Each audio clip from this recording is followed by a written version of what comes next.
শীতের রাতে পর্যটকদের ভিড়ে জমজমাট দীঘার সমুদ্র সৈকত। অসংখ্য পর্যটক শীতের রাতে দীঘার সমুদ্র সৈকতে ভিড় করেছেন। সৈকত সরণি থেকে সমুদ্র তট থেকে শুরু করে সৈকত সরণি লাইব্রেরি পার্ক প্রত্যেকটা জায়গায় যথেষ্ট ভিড় লক্ষ্য করা যাচ্ছে। সামনে ছুটির দিন আসছে, বছর শেষ বছর শুরু, অর্থাৎ 25শে ডিসেম্বর থেকে টানা ডিসেম্বর মাস জুড়ে এবং জানুয়ারি মাস জুড়ে লাখো লাখো পর্যটকদের ভিড় উঠছে পড়বে দীঘার পর্যটন কেন্দ্রে। বিভিন্ন পিকনিক স্পট থেকে শুরু করে ঝাউ জঙ্গল থেকে শুরু করে বিভিন্ন পার্কগুলিতে অসংখ্য পর্যটক ভিড় জমাবেন। সেই সাথে লক্ষ লক্ষ পর্যটক সমুদ্র আনন্দে মেতে উঠবেন। আজকে শীতের রাতে দীঘার সমুদ্র সৈকতে যথেষ্টই ভিড় লক্ষ্য করা যাচ্ছে। দীঘা লাইভের মাধ্যমে সেই চিত্র দেখছেন যে প্রচুর সংখ্যক পর্যটক এই মুহূর্তে রাতে দীঘার সমুদ্র সৈকতে হাজির হয়েছেন। পর্যটকদের ভিড়ে জমজমাট শীতের রাতে দীঘার সমুদ্র সৈকতের চিত্র দেখছেন।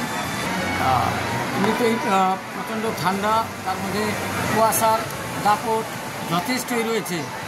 তবে সমুদ্র তেমনটা উত্তাল নয়, অনেকটা দূরেই সমুদ্র জলরাশি রয়েছে, কিন্তু ভোরের দিকেই জোয়ার রয়েছে এবং বেশ কিছু সংখ্যক পর্যটক এই মুহূর্তে পার্কেও ঘোরাফেরা করছেন।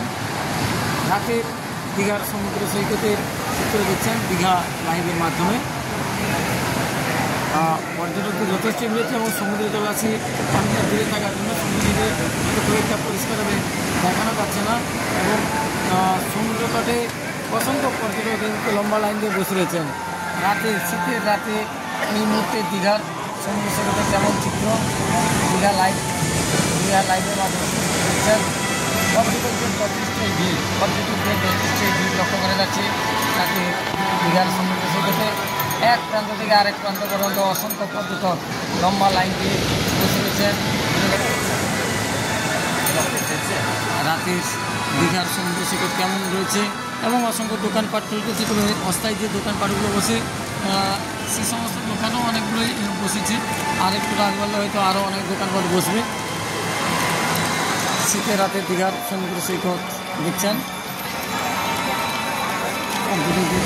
আনাগোনা বাড়ছে আস্তে আস্তে এবং ডিসেম্বর 20 তারিখ থেকে আরও পর্যটকদের আনাগোনা বাড়বে। টানা নভেম্বর মাস জুড়ে পর্যটন আনাগোনা অনেকটাই কম ছিল। বিভিন্ন স্কুল কলেজে পরীক্ষা পদ্ধতি বা অফিস কাজে খুলে গেছিল এবং চাষের কাজে মানুষজন ব্যস্ত ছিলেন, কিন্তু আস্তে আস্তে ডিসেম্বর মাসের প্রথম সপ্তাহ এরতেই কিন্তু পর্যটকদের আনাগোনা যথেষ্টই বাড়ছে এবং আগামী 20 ডিসেম্বর থেকে পর্যটন আনাগোনা আরও বাড়ার সম্ভাবনা রয়েছে। বিভিন্ন হোটেলে ইতিমধ্যে বুকও শুরু হয়ে গেছে। বিভিন্ন হোটেল থেকে পার্ক থেকে করে সাজানো বিভিন্ন জায়গার রঙের কাজ, রিপেয়ারিংয়ের কাজ, নতুনভাবে সাজানো হচ্ছে বিভিন্ন রাস্তাঘাট, সব কিছুই কাজ ইতিমধ্যেই শুরু হয়ে গেছে।